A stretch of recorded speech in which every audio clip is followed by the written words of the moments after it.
Kinaaliwan ng mga netizens ang kwento ng Queen of All Media na si Kris Aquino tungkol sa pagsasalita niya habang natutulog matapos saksakan ng anesthesia.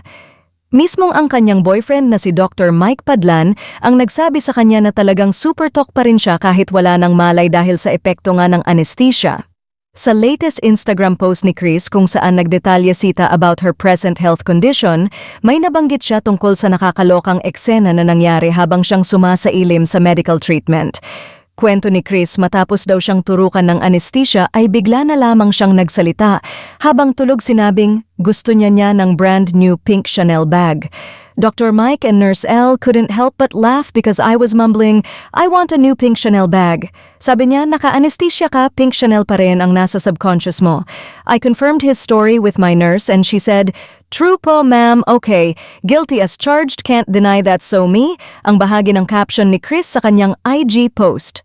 Tuwang-tuwa naman ang mga fans ni Kris dahil sa balitang cancer-free na siya matapos sumailalim sa napakaraming test at mga treatment na ginawa sa kanya sa Amerika. At mas na-happy pa ang kanyang mga loyal supporters dahil kinumpirma nga niya na posibleng bumalik na rin siya sa TV sa pamamagitan ng isang bagong programang niluluto ng ABS-CBN para sa kanya. Para hindi kayo magsawang magdasal, sabi niyo, "You miss watching me. I want to thank my former ABS-CBN bosses for allowing Jasmine and Darla to work with me on a show which will launch before 2024 ends." Kris said, "Secret muna yung concept, but you will get to see my present-day journey and as much as possible the reality of Kris, Bimb, and my through the years, best friends, my extended family, and definitely my team of doctors who are now among my most trusted friends." Dugtong ni Kris. Bukod dyan, mukhang sa kasalan na rin mauuwi ang relasyon nila ni Doc Mike. Sa last part ng kanyang mahabang IG post ay nabanggit ni Kris ang magaganap na small wedding pero ibalato na lang daw muna sa kanya ang tungkol dito. "Apologies, but until my groom and I exchange vows in that very small wedding but surely not held outdoors, I'm choosing to keep my relationship private." Ibalato nyo na sa akin yun. Invited naman kayong lahat if and when sa kasal. Ang pahayag at pakiusap ni Kris sa kanyang mga supporters at social media followers.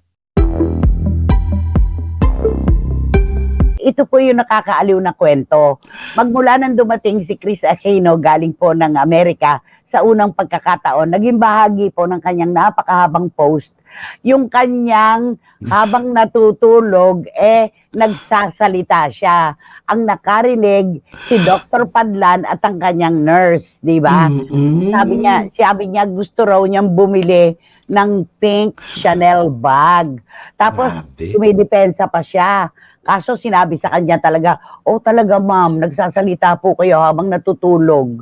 Di ba parang under sedation siguro, yun ang sinasabi niya. Nakakaaliw, di ba Romel? Oo, iba talaga to si Kris Aquino. Nag-iisa. Nag-iisa. Ganyan naman siya, di ba, dahil lagi pag after ng kanyang mga pinagdaanan, bibili siya lagi ng paano niya sa sarili niya eh. Premyo niya sa sarili, di ba? Laging ganon. Nakakatuwa. Dapat lang, at hindi lang po si Kris Aquino, kahit tayo po, kung nakakaluwag-luwag po tayo at meron tayong pinapangarap na isang kagamitan o gamit na makapagpapaligaya sa atin, wag po natin pagdamutan ng ating sarili. Ang tawag po doon, premyo sa pagpapakahirap natin sa pagtatrabaho. Dumidepensa pa raw si Kris, sabi niya, "No, I was not talking while asleep." "No ma'am, talaga po, sinabi niyo na gusto niyo ng pink Chanel bag." Diba? Hindi na raw siya tumutol kasi, syempre, ang nakarinig, ang dami na, diba? Ayan, nakakatuwa. Pag si Kris ang nagkukwento, hindi nakakainis, nakakaaliw. Oo, diba? totoo. Eto, sabi ni Juris Dr. Channel, na maaga kong natanggap ang kanyang mensahe, hindi katulad kahapon, nagsisimula na nang pumasok ang kanyang messages. Sabi niya, "No dull moments talaga with Kris Aquino." Sabi nga po nila, "Whoever said money can't buy happiness simply didn't know where to go shopping." Oh, ganda nito ha. Oo, you can't buy happiness. Di ba may kasabihan na ganon? Hindi nyo lang alam kung saan kayo mag-shopping para kayo mag-ibaligaya, sabi ni Juris. Yun. Kaya Miss Kris, buy that pink Chanel bag ASAP. Nako, yun na talagang tinolerate dahil hindi naman natin madadala ang kayamanan sa langit. Kaya go lang. True. O, totoo naman to, di ba? Kasabihan na nga natin, anumang meron tayo dito sa lupa, pag tayo pumanaw, hindi naman natin madadala. Ang kabaong nga, ilang timbang lupa lang, ang ilagay mo, puno na. Aanin mo kay malalawak na mga kalupaan dyan na ano mo, di ba, Oo. nabili mo. Di ba, Kaya dapat i-enjoy lang talaga. Talaga, Hanggat totoo buhay yan. ka, enjoy. Yes, life is too short. Sabi nga, don't make it shorter. Di ba? Ayan. Nako, eto na, sabi ni John. I want a pink Chanel bag. Kayang sabihin ni Chris yun kasi anytime pwede siyang bumili. Paano naman kami? Paano naman tayo na we want a pink Chanel bag pero hindi naman natin makakayang bilhin? Oo nga naman, depende pa rin yan sa laman ng bulsa, sa budget, di ba? Oo, sa panaginip mo na lang bilhin. Kasi sa panaginip, di ba, kabaliktad lagi. Aba, tumatawid din naman ang pangarap sa panaginip, Oo. Paggising mo, saya-saya mo, ay, panaginip lang pala. Sabi naman ni Tita Nene Olanday, nag-iisa lang talaga ang isang Chris Aquino. Nakakaaliw ka, maaaliw ka na lang, sabi ni Tita Nene. Oo nga, nakakaaliw talaga, di ba? Ayan, ako, eto pa. Please don't mention my name. Ayan, sini. Yun lang ang sinabi ko. Please don't mention my name. Sana, sabi niya, tutukan na lang ni Chris ang health niya. Huwag na muna ang mga material things na I'm sure buong-buo na niyang nabili at wala nang kulang sa kanya. Ano naman to, sis, yung para bang regalo, 'di ba? Premyo, 'di ba?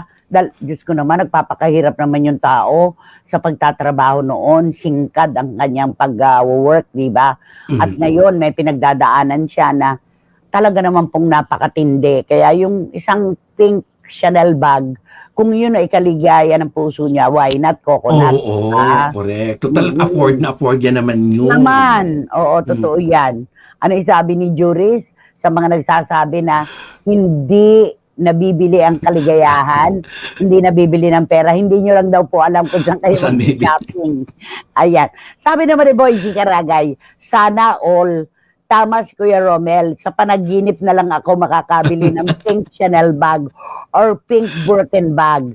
Wow! Libre ang pangarap, di ba, Nay? Oo, libre pangangarap. Ano ka ba? Wala nga Totoo. tuition fee, di ba, Boycie Karagay?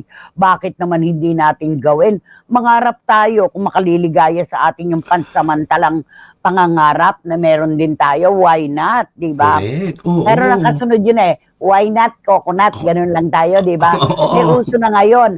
Why not coconut, choknut, kabayong bundat? Oh, Ayun na. Dumami na talaga ng dumami. totoo yan. Totoo yan. At eto pa. Nako, Paulo Ubalde ng Vira Catanduanes, anak, mag-iingat ka dyan. Kayong lahat dyan ng mga kababayan mo.